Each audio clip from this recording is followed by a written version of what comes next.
How's it going, everybody? Back with another Mustang video. So I want to hop on here today and give you guys a quick little update. I have Shadow pulled down here in the garage, tinkering on him a little bit. For those of you who are new, it's a 2003 Mustang GT 4.6 liter V8 2-valve, and I'm currently in the middle of installing a Vortech V3 Supercharger kit. It's definitely been a fun experience. I'm a little sad that it's going to be coming to an end shortly. I'm about 80% through this install. That's why I have the hood closed right now at the moment, because I like to keep my videos more organized, and I have a few saved for you guys that I haven't put out yet. I also have a little mini series on my YouTube channel going, so if you're interested in that, go check that out. It's more in-depth, more organized videos from basically start to finish. I'm not quite done yet, and I'm still putting in videos into that mini series. I think I got 10 so far. So basically it's from me just talking about the kit that I want, to actually getting the kit, to, you know, starting to install certain things on this car. So if that's something that you're interested, go check that out. I definitely recommend it. Like, comment, subscribe, follow, all that stuff. I would definitely appreciate it, guys. Keeps me busting these kind of videos out. Like I mentioned, I'm about 80% through this. A lot of people say that you need a second pair of hands, but in my opinion, I don't think you do. You can bust this out in your garage with basic tools, handheld tools, or you can pay somebody upward of $2,000 or more for it, you know, to get it installed and whatever. But the only thing that I actually needed help with was getting that belt over that alternator pulley, because with the head unit, it covers that tensioner. So you actually have to get under the car and, you know, push that tensioner manually.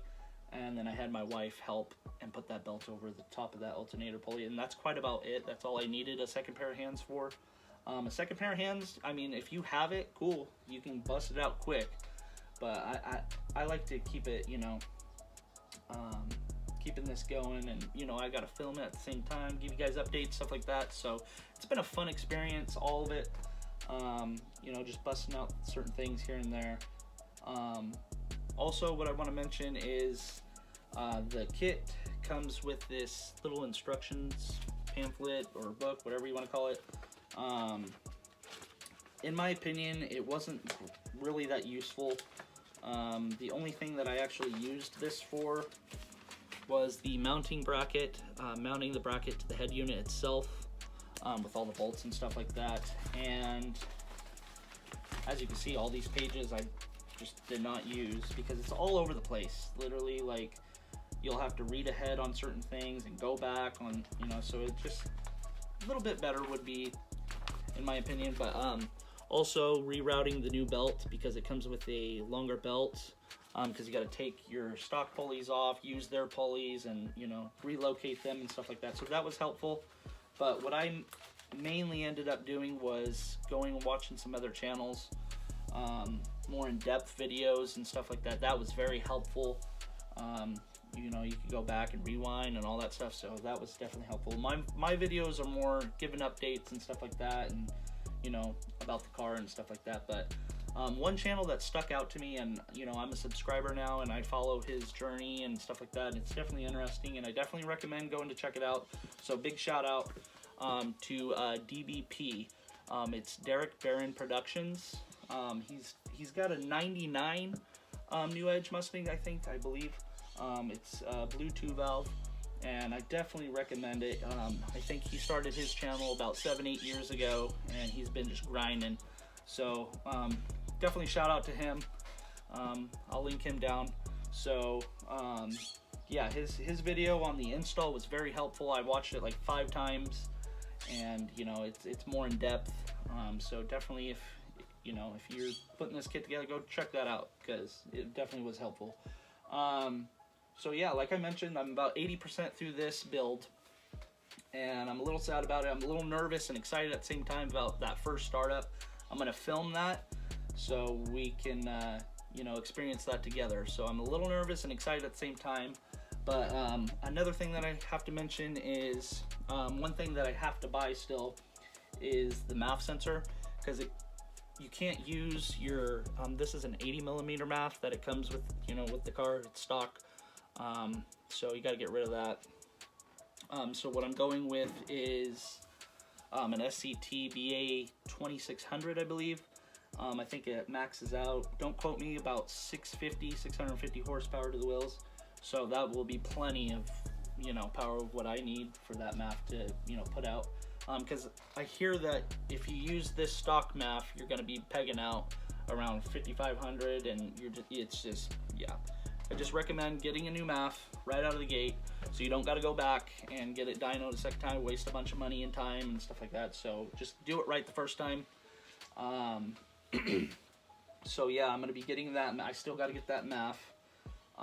And like I said, I really only expect to be pushing about 400, 420 to the wheels after, you know, everything's said and done. I do plan on getting the CX Racing intercooler kit eventually, probably next year. So right now, currently, I'm going to be running non-intercooled, which these kits you can do easily, but I will go intercooled, and I'll probably end up pulling down eventually. These kits come with the 3.6 inch, I believe, stock, and I think you're good on like 5 to 8 psi. So when I pull you down, I'll be upwards of 10 to 12.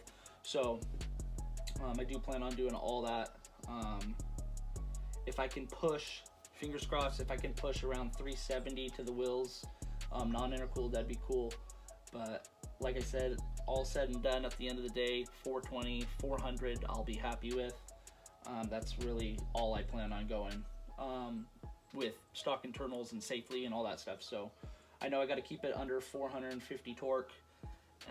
That'll be easy for what I want to go with. So like I said, I got a few things that I still got to buy, a few things that I still got to install, so I'll be pumping out those videos. Like I said, I got some saved, and I'll be, you know, organizing all that and getting that all wrapped up for you guys and edited and stuff like that, and getting that busted out real shortly.